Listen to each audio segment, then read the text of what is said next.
Hello students, कैसे हैं आप सब लोग। Myself Neeraj Bhardwaj and today we will learn about polynomials यानी कि बहुपद।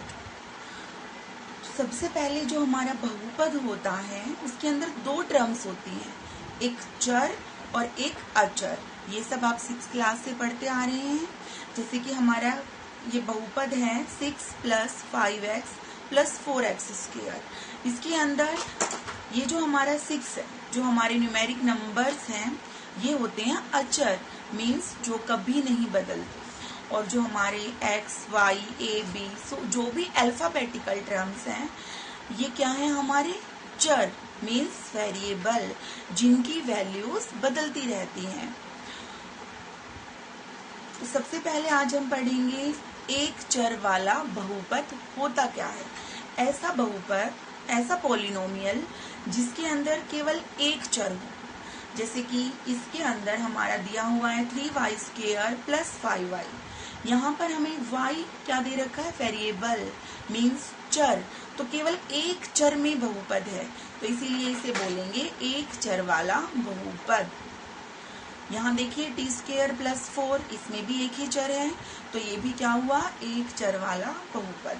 अब बहुपद के अंदर जो x, y जो भी हमारे वेरिएबल्स हैं, इनके साथ जो कांस्टेंट टर्म्स दी होती है, इसे हम बोलते हैं गुणांक यानी कि कोफिशिएंट।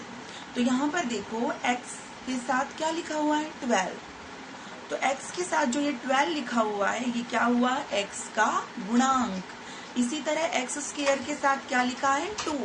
तो x² का गुणांक क्या हुआ, 2। ऐसे बहुपद जिनके साथ कोई भी वेरिएबल्स नहीं होते, उन्हें हम कहते हैं शून्य बहुपद यानी कि जीरो पोलिनोमियल। उसके बाद हमारे आते हैं जो बहुपद हैं, इनको हम 3 टाइप्स में डिवाइड करते हैं on the base of terms यानी कि पदों के आधार पर। जैसे कि एक पदी बहुपद, एक पदी को हम इंग्लिश में बोलेंगे मोनोमियल्स। ऐसे बहुपद जिसमें केवल और केवल एक पद हो, एक टर्म हो। जैसे कि 5x, 2, 9x², सब में एक एक टर्म है, तो इसलिए इनको हम बोलेंगे एक पदी बहुपद। उसी तरह ऐसे बहुपद जिसमें दो टर्म्स हों, जैसे कि 5x² + 6x, 7x + 6, इनको हम बोलेंगे द्विपदी यानी कि बाइनोमियल्स।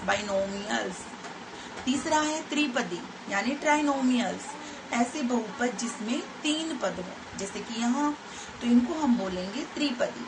उसके बाद आता है बहुपद की घात आप सबने पढ़ी होगी किसी भी टर्म की। जैसे यहाँ मैंने लिखा 6⁻² यानी 6 की घात 2। तो यहाँ पोलिनोमियल्स जो हमारे बहुपद हैं, इनकी भी घात होती है। तो हम घात कैसे देखेंगे बहुपद की, जो हमारे चर हैं बहुपद में, हमें उसकी घात देखनी है। तो यहाँ पर हमारा चर क्या है, x। तो आप देखिए x की जो सबसे ज्यादा घात है इस बहुपद के अंदर, वो हमारी बहुपद की घात कहलाएगी, मीन्स डिग्री ऑफ पोलिनोमियल। तो यहाँ x की सबसे बड़ी घात कितनी है, 5। तो बहुपद की घात क्या हुई, 5। नाउ घात के आधार पर भी हम अपने बहुपदों को अलग अलग पार्ट्स में डिवाइड करते हैं। जैसे कि एक पदी बहुपद यानी कि लीनियर पोलिनोमियल, ऐसे पोलिनोमियल्स जिसकी केवल और केवल एक घात हो। जैसे कि 2 - u, जिसकी कोई घात नहीं होती, मतलब क्या होता है वहां पर, 1। तो ये क्या हुआ, एक घाती बहुपद। फिर द्विघाती यानी कि क्वाड्रेटिक पोलिनोमियल, ऐसा बहुपद जिसकी 2 घात हो, जिसकी हमारी जर्नल फॉर्म होती है ax² + by + c। Example 5x² + 3x + 5। तो यहाँ पर अधिकतम घात कितनी हुई, 2। तो इसीलिए हम इसे बोलेंगे द्विघाती बहुपद। फिर आता है त्रिघाती बहुपद यानी कि क्यूबिक पोलिनोमियल, ऐसा बहुपद जिसकी अधिकतम घात कितनी हो, 3। तो इसे हम बोलेंगे त्रिघाती बहुपद। आशा है आप सबको समझ आया होगा।